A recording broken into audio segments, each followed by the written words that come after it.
Jorge Luis Borges has a very short, it's not even a full page, we could call it story, essay, maybe even parable, which is titled Borges and I. And it's found in The Maker. And he begins by saying, it's Borges, the other one, that things happen to. And then everything is going to follow from that up into the very end, which is kind of a clincher statement that gives us something to think about. So he says it's Borges, the other one, that things happen to. Now, obviously, some things happen to him, Borges, not the other Borges, in the story that he's telling, but you get this sense of there being a double, a projection out of him that also has agency, that in a certain sense is more real.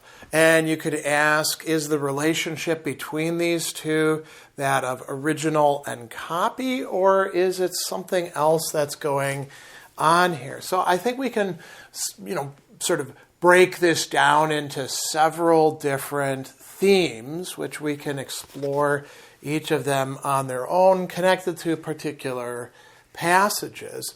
And it's not as if he's going through this in a linear fashion, so we won't be either. So he says, news of him, the other Borges, reaches me by mail, or I see his name on a list of academics or in some biographical dictionary.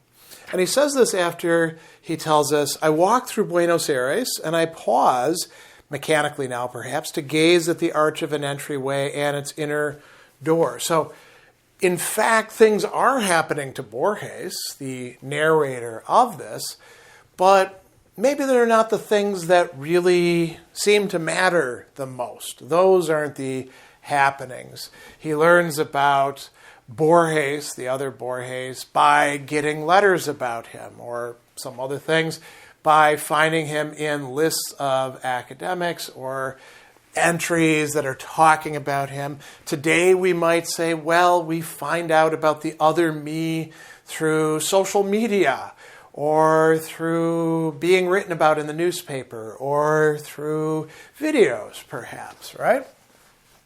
And that other Borges, interestingly, is the one that this Borges attributes writing literature to, right? He says that I allow myself to live so that Borges can spin out his literature. And he's going to say that that literature is his justification. We'll look at that in just a moment. And he says, I willingly admit he's written a number of sound pages, but those pages will not save me.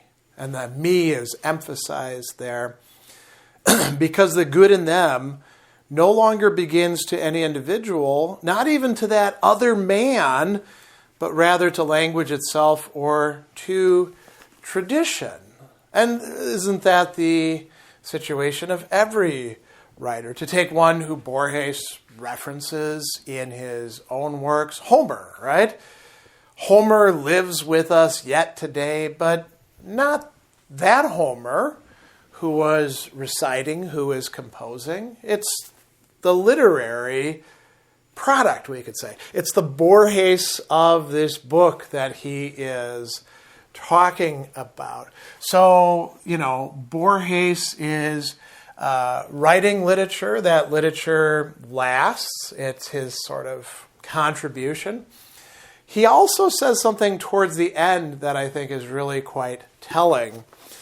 He tells us, the reader, that years ago I tried to free myself from him, and I moved on from the mythologies of the slums and outskirts of the city, which is what Borges' first works are about, to games with time and infinity, right? So some of the stories that we know the best, think about the Library of Babel, Tlan, Ukbar, Orbis, Tertius, and so many of these others. And he says, those games belong to Borges now. that literary Borges, he's taken those up and he's written about them. They don't belong to me anymore. He has turned them into literature. And he says, I'm going to have to think of other things. I'll have to move on to other topics to think about and talk about. But you get the sense that, well, even if you do that, that other Borges is just going to catch right back on up to you, right? Now, coming back to a little bit earlier in the essay, or, I don't know, maybe even a plea for help, he says that it's an exaggeration to say that their relationship is hostile. So what we don't have here is a doppelganger trying to come in and take over your life and erase you or anything like that. You know, he does say, I allow myself to live so that Borges can spin out his literature. So the relationship between them, it's not hostile, it's not solely parasitic, but it's not certainly a good one in this Borges's point of view. Interestingly, we don't hear what the other Borges has to think about this at all, do we? So how are they related to each other? Backing up a little bit, he says, my taste runs to hourglasses, maps, 18th century typefaces, etymologies, the taste of coffee, and the prose of Robert Louis Stevenson. So these are distinctive things about me. He says, Borges, the other Borges, shares these preferences, but in a vain sort of way that turns them into the accoutrements of an actor. So he shares the preferences, he likes the same things that I do, but he doesn't like them in the right way. He likes them in a way that I find unsavory, I find false, I find, hypocritical, if we want to be kind of, eruditely punning, because, hypocrite, as you know, is an ancient word for actor. So that's one facet of it. The other Borges doesn't do the preferring in the right way. He also goes on and says, as we mentioned before, my justification is found in that Borges's literature. But these pages are not going to save me, and for really two reasons, he says. Because the good in them no longer belongs to any individual, right? It's just to language itself or tradition. And then he says, beyond that, I am doomed utterly and inevitably to oblivion, and fleeting moments will be all of me that survives. Survives where? In that other man, in that other Borges. Little by little, he says, I've been turning everything over to him. And you get the idea that this is not something that he chooses. It's the relationship that he's stuck in, and he has to turn it over to him. And then he goes on again, and similarly to his complaint about the other Borges being, kind of vain and being an actor, he says, the other Borges has a perverse way of distorting and magnifying everything. I know that. Now you know that, the reader. So, a very interesting relation. We don't actually get the other Borges's point of view on that, of course, at least at this point in the story. And then he's going to bring up Spinoza. He likes Spinoza quite a bit.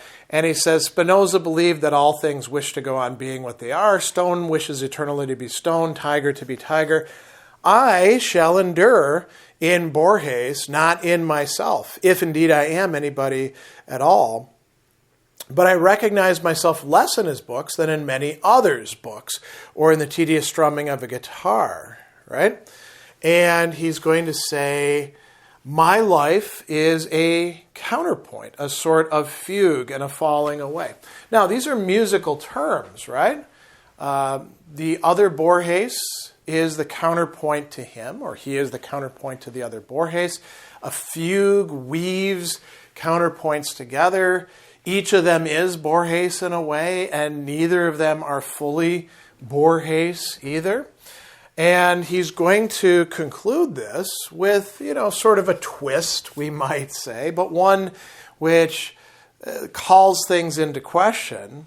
He says, my life is a counterpoint, a fugue and falling away. Everything winds up being lost to me and everything falls into oblivion or into the hands of the other man, the other Borges. I am not sure which of us it is that's writing this page. So we started with a clear separation of these two Borgeses and a number of complaints about how this Borges, the other Borges, who's much more successful in a certain way, isn't really doing things right. And then some, we might say, pitiable complaints. I'm losing myself in him. I'm going to be in oblivion. But now we don't know which Borges, because the narrator himself doesn't know or claims not to know, which of them is actually telling this story. Now, let's think that through.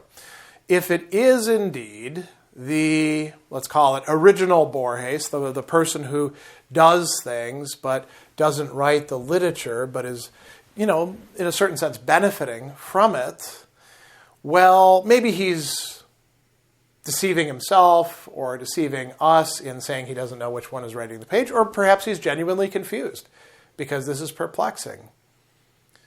If it is the other Borges, we have to say, well, what the hell's going on here?